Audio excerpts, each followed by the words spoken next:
The Detroit Pistons are on the verge of significant achievement, defying the odds and demonstrating resilience in the face of adversity.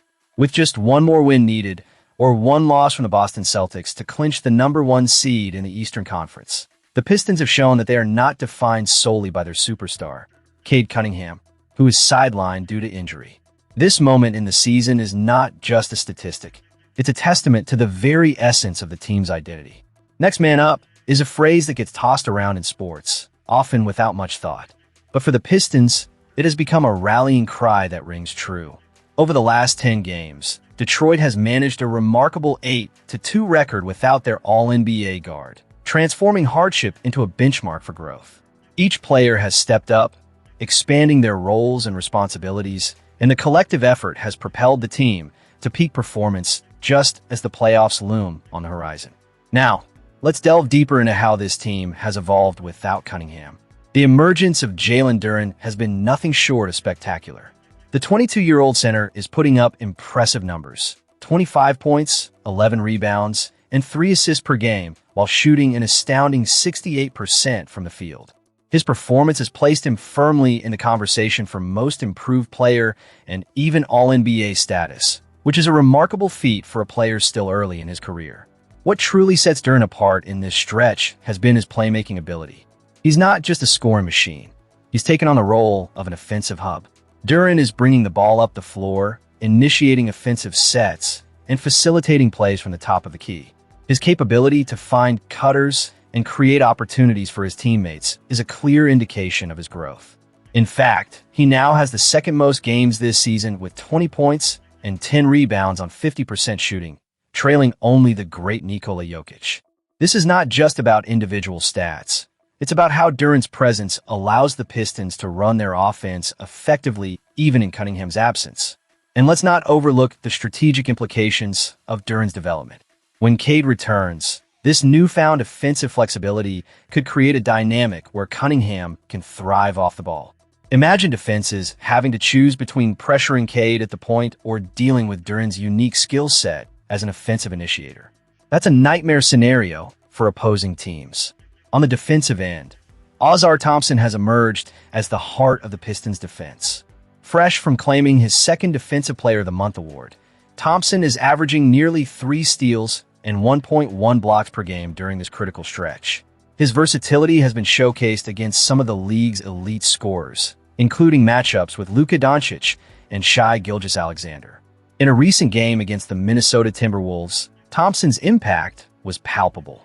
He not only contributed statistically, but also delivered high-energy plays that exemplified his defensive prowess. With a relentless effort, he sprinted back in transition, navigated around screens, and even managed to block a shot at the release point with both hands. It's these high-effort plays that elevate his impact beyond the box score, illustrating how vital he is to the team's overall success. And then there's Danis Jenkins, who has been nothing short of a revelation. This former G League player has seamlessly stepped into the role left vacant by Cunningham. Starting the last 9 games, Jenkins has averaged 19 points, 7 assists, and 4 rebounds while shooting 44% from deep.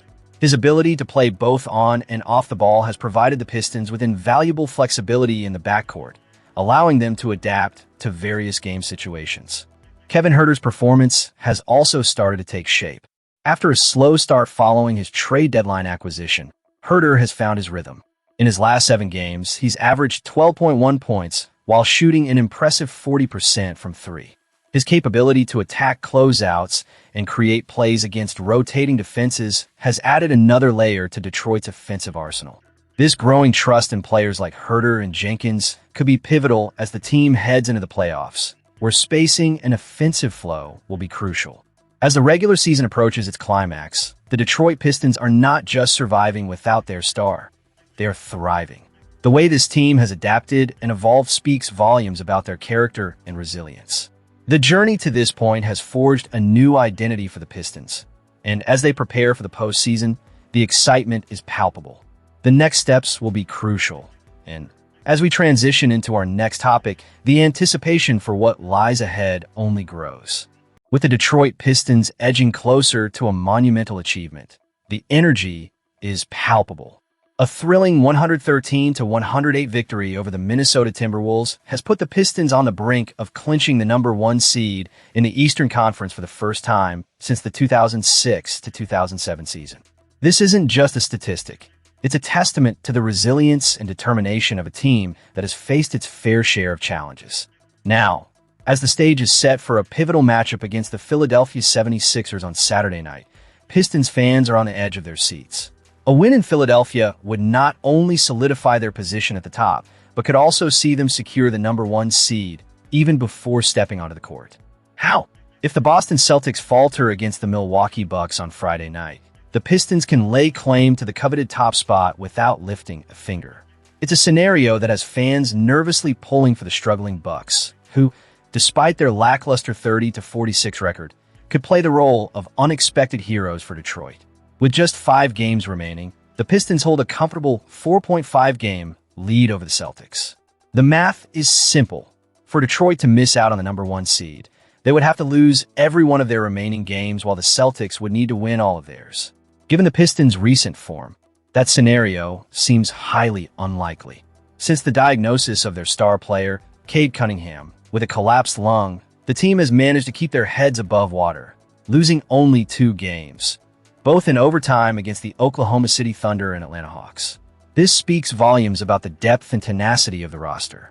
Looking ahead, the Pistons have a challenging but manageable schedule.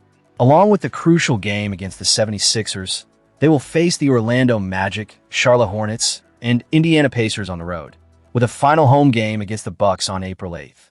Each of these matchups is an opportunity for Detroit to not only clinch the #1 seed, but also to assert their dominance in the Eastern Conference. The focus now sharpens on the 76ers. A victory would not only complete a regular season sweep.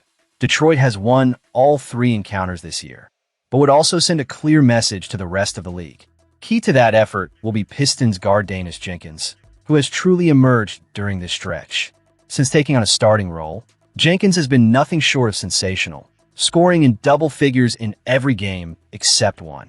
His performance against the Timberwolves was particularly noteworthy. 26 points, 8 assists, and 5 rebounds on 9 of 19 shooting. Jenkins has become an instrumental piece in the Pistons' puzzle, demonstrating that the team can thrive even in the absence of their star. As the clock ticks down to tip-off at 7 p.m. Eastern Time at Xfinity Mobile Arena, the anticipation builds. Pistons fans have every reason to be optimistic, but they must also remain vigilant. This is a critical juncture, and while the team has shown resilience, there is no room for complacency. Every game counts, and the stakes couldn't be higher. As we transition to the next item, there's a palpable sense of excitement mixed with a cautious awareness of the challenges ahead. The narrative is unfolding, and the Pistons are poised to make history. What will happen next? Stay tuned as we delve deeper into the heart of this season's journey. As the season reaches its climax, the Detroit Pistons find themselves in a bittersweet scenario, a tale of triumph shadowed by misfortune. All-star Cade Cunningham, a cornerstone of the Pistons' resurgence, faces an unfortunate setback that casts a cloud over his remarkable contributions this season. Cunningham's journey has been hampered by injury, and the latest development, a collapsed lung, has him sidelined at a crucial moment. With only 61 games played, he's left just 4 shy of the 65-game threshold necessary to qualify for MVP consideration or an All-NBA selection. It's a harsh reality for a player who has undeniably made his mark on the court. Jalen Duren, the promising center for the Pistons, voiced what many of us are feeling. It speaks for itself, he said, reflecting on Cunningham's impact. He's easily a top 3 MVP candidate when he's on the floor. Easily first-team All-NBA. He's easily the clutch player of the year. Duren is spot on. Anyone who's been watching this season knows the level of excellence Cunningham has brought to this team. His average of 24.5 points and nearly 10 assists per game speaks volumes about his playmaking ability and scoring prowess. The Pistons have managed to stay atop the Eastern Conference for much of the season, a testament to their depth and resilience. However, the absence of their franchise player raises questions about the fairness of the rules that govern these prestigious awards. Cunningham's injuries have not only sidelined him, but have also cast a shadow over his eligibility, despite the clear evidence of his talent and impact when on the floor. Head coach J.B. Bickerstaff, a man known for his prudent approach to player health, acknowledged the dilemma posed by the 65-game rule. I understand the intent of the rule, but the execution part of it is difficult to understand, he said, highlighting the complexities that arise in coaching decisions. Bickerstaff's philosophy prioritizes players' safety over immediate success, a stance that resonates with concerned fans. Yet, it's hard not to feel frustrated by a system that penalizes players for circumstances beyond their control. In the face of adversity, the Pistons have shown remarkable adaptability, sporting a 12-4 record during Cunningham's absence. This is not just a fluke. It speaks volumes about the collective effort of the team and the coaching staff's ability to innovate. New roles have emerged for players, with Duren stepping up as a focal point and Danis Jenkins emerging as a reliable offensive engine. The contributions of secondary scorers like Tobias Harris and Duncan Robinson cannot be overlooked, as they have risen to the occasion when it mattered most. As the season progresses and Cunningham continues his recovery, reports indicate that he is making strides in his rehabilitative efforts. Light workouts are part of his regimen, and he's expected to be reevaluated soon. The Pistons and their fans can only hope for a swift return, as Cunningham's presence is vital for the team's playoff aspirations. In conclusion, while the Pistons celebrate their successes and the growth of their young talent, we cannot ignore the cloud hanging over Cade Cunningham's accolades. His impact is undeniable, and while rules are rules, it feels deeply unjust that a player of his caliber could be overlooked due to circumstances outside his control. Fans are left to ponder how the league can better recognize such extraordinary talent amidst adversity.